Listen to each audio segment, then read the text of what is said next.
broken down because I saw their sizes, I saw their ages, you know. But it's not for today. Thank you, and God bless you. I'm done. What are you not done? Nuisance lele. Together, the language, we rescued these children. We want to thank the president, the NSA for giving us all the necessary resources to rescue these children. And we want to appeal to the parents of these children that we are still working on rescuing the rest of the children. Rescue, rescue, rescue, rescue, rescue. Do you understand how deceitful that is? Two parents of these children have already died. There's a man that died because 3 of his own children were among the kidnapped school children. He couldn't take it. The government won't really talk to them. Government barred them from speaking to the media. However, they were pretty much like left in the limbo. So 2 died. Another woman who lost her husband is the wife of the teacher that was said tried to prevent them from taking the children, and then he was killed. So justice in this sense is to bring the perpetrators to book. Do you understand? Not use your offices and all of that to pay the terrorists and then bring the cameras on and start shining all these flashes on the faces of the children, right? That we have rescued them. We will have them checked. What are they going to check on them? They will check if they have wound, right? They will check if, they will check at what their vitals, right? And that's it. For children subjected to that horrible, harrowing experience until it happens again. And then it happens again. So currently, it seemed that Tifnumbu and his gang are convinced themselves that with this latest help coming from the United States in the fight against terrorists in Nigeria, because this past a few days, we have also seen the flight tracking of some of these American unmanned aircraft or these drones, and some of them manned as well, flying over some strategic locations across Nigeria. We saw what their trips to the Lake Chad, the Northeast, Borno, and others, right? I've also seen their survey or their spice or tracking of the southwest region of Nigeria. Do you get me now? However, something happened yesterday, and that was the coup that failed in Benin Republic. So we heard that Nigeria sent aircraft, and later they kind of like returned back to Nigeria. But it became obvious that, yeah, the intervention of Nigeria actually saved Talon yesterday, because from what we later gathered, right, it wasn't just a Talon that have been like locked down by the coupists. There were some other generals that were already pretty much like locked down until Nigeria's signal, or what do you call it, the Nigerian signal came. That was more or less like what Nigeria wanted to do with Niger Republic in 2023, if you remember. That was what Tifnumbu wanted to do. So he managed to do that in Benin Republic yesterday. That some of the supposed military formation of Benin Republic were kind of like received some bombings. Nigeria bombed some places in Benin Republic yesterday. Yeah, Nigeria did. And in fact, there were clips of, I don't know, maybe they are soldiers or so shooting at the Nigerian fighter jets because they took several trips to Benin Republic in averting the coup. There are many stories surrounding that, by the way, but that's not the reason why I'm sharing this. So a lot of people are beginning to now speak out and say, if Nigeria had all this, like these fighter jets and all of that, how come it's been so difficult to use them in Nigeria? The Super Tucano jets that Bukwari ordered during the Donald Trump's first term, they've delivered them. Oh, you understand? Yeah, there was this part of the contract on that the Super Tucano jet that they must never use the Super Tucano jet in the eastern part of Nigeria without authorization from America. Sounds crazy, yeah? Yeah, it's part of the deal. I don't know how they came by that. So that was why somehow the Super Tucano jet became almost redundant. You heard the order they took out $1 billion from the excess crude account in 2019 and took Bukwari to America to see Donald Trump. And then they spent just about $435 million. The rest of the money, we don't know what happened to it. But yeah, America delivered the Super Tucano jets a few years after. But you feel like, where is the Super Tucano jet? How come the terrorists in Sambisa, this and that? Then you heard the Minister of Defense, Badaruda, resigned when he told us that bomb cannot penetrate Sambisa forest. So people are now asking, if Nigeria have all these, all these, fighter jets and all that, how come they've never used them like they should? Here you get now, or is the insecurity in Nigeria, the terrorism in Nigeria, is that not supposed to be a national emergency? If Nigeria could invest this much on the neighboring country to protect their democracy, in Koto, protect their democracy. This was kind of like the clips. The last part of this video, right, was taken from Cotonou, Benin Republic capital, I believe yesterday, where people were shooting at Nigerian fighter jets inside Cotonou like a civil war. Things have somehow like calmed down now from the report we have now, like it's under control. You will say that Talon and the government, they've taken back the country thanks to Nigeria and the control of the airspace.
Yeah, Porto Novo.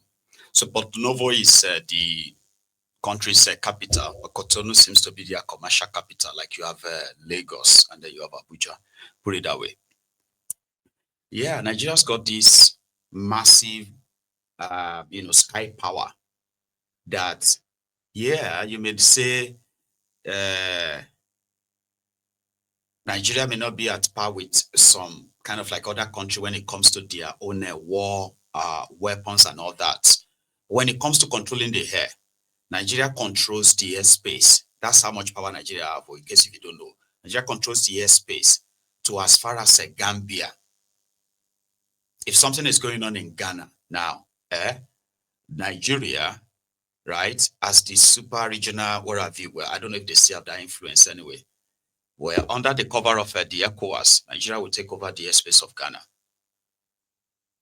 But that's a bit far. Just take a look at what happened during the Yaya Jammeh's time in the Gambia. For some of you who can probably remember that era when Yaya Jammeh had to like leave. Bukwari was your president then. Yeah, I got to that stage. They had to take over the airspace of Gambia until Yaya Jammeh left Gambia, just so you know.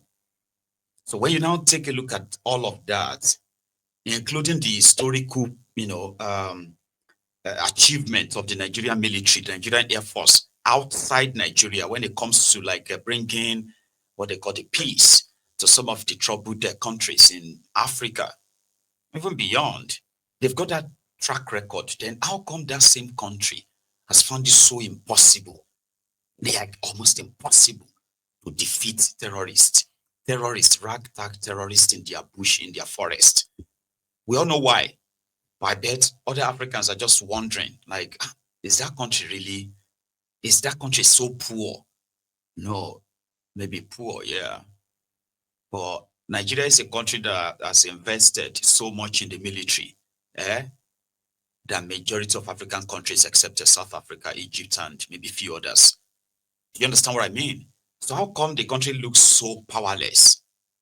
Yeah, that is where the compromise, the infiltration of a system, for years of infiltration of the system. That's what that brings up. We will look so big, but you'll be like a big for nothing, a sleeping giant. You get what I mean? I think this is their Super Tucano jet. This one.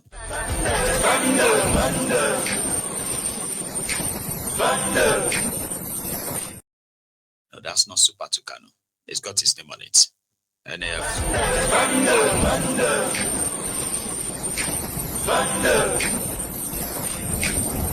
Kids were laughing in my classes while I was scheming for the math. Who do you think you are? Think about being a big star.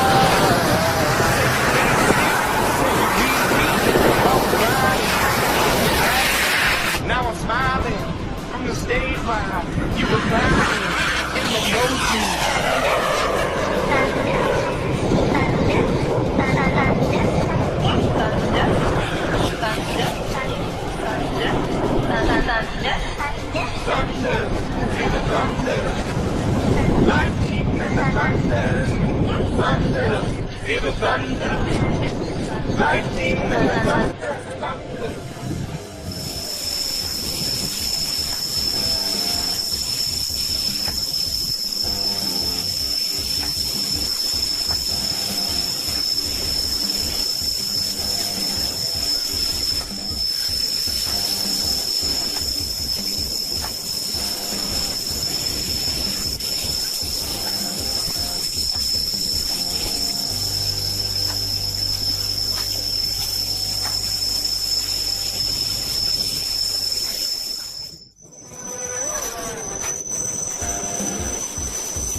all of that, most of the time is like when you go to the Nigerian Air Force social media pages, right? Sometimes you just feel like all these toys, they're just using them to make content for social media. Because if they are really doing their job as they should, I mean, come on. The terrorists, as you see them, they would dare not. Listen to this. So there's a bigger military force up north after Libya. You feel me now, where you have Morocco, Egypt, Tunisia, and other places. The terrorists, according to them, after they removed Gaddafi, the terrorists didn't move up north so that they could go on and meet this kind of military. Have you seen the fence that Egypt built between them and supposed Gaza also? Have you seen that fence? Anyway, the terrorists didn't move up. They moved down south. They did not fear Nigeria. That, we need to be careful. There's another big military force in that place called Nigeria. And they understand that if the terrorists should have, Algeria as well, God bless you, if the terrorists should have upper hand in the Sahel, Nigeria will be next. So therefore, Nigeria will play a big brother and get rid of the terrorists in that Sahel before they even enter Nigeria border. But Nigeria appears so like big militarily. But when you begin to now scrutinize it, you now realize that how come the people who crafted this country are so narrow-minded, so selfish? Let me point some few things out for you. Nigeria's population is believed, even though there is no evidence, so it is believed to be over 200 million people. That's a lot. Okay. So how do you protect 200 million people against internal and external aggression? You need a reliable military, right? Do you know that if they combined all of Nigeria military, the Air Force, so the Army, the Navy, what else? Every other one's like, if you combine all of them, they will tell you that the active military men in Nigeria today, the active is 180,000. Me, where they believe say Nigeria military will have like about 700,000, 800,000 soldiers. You get, that's what I used to believe. Oh, that's part of what that's what kind of like made me believe that they lied a lot to us, honestly. How can you have 80,000? Now you will see countries will have 500,000 active military force. And then they will have a reserve of, let's say, 2 million. That reserve is just that in case of emergency, they'll be drawing from them. You as a young person in that country, you know that if anything should happen, you go to war, they will draft you. But how do you use 180,000 to protect 200 million people? So Nigeria is poor. The 180,000 are also more or less like maybe half of them are providing private security for politicians and VIPs. So Nigeria is so short-staffed, and it was deliberate. Do you understand? So if I ask 10 Nigerians, now if you put 10 Nigerians together and you ask them, how many of you here are military reserves? Have you ever heard that before, by the way? Because it exists. You understand? It does. It exists, right? So if you put 10 Nigerians together and say, if you are a military reserve, raise up your hand. I can bet with everything I have that you won't see up to 3 people. No, you won't see up to 2 people gone. Let's say you see 2 of them that will say 2. Guess what? Even the 2 will be surprised that, okay, you are also in the reserve. So for a country that is battling this kind of insecurity, you will think the corruption in the military would have been like completely wiped out so that there will be enough resources channeled towards like recruiting people and paying them well. Nigerian police, they have the entire Nigeria police force, active police force in Nigeria. They are not up to 200,000. Protecting 200 million people.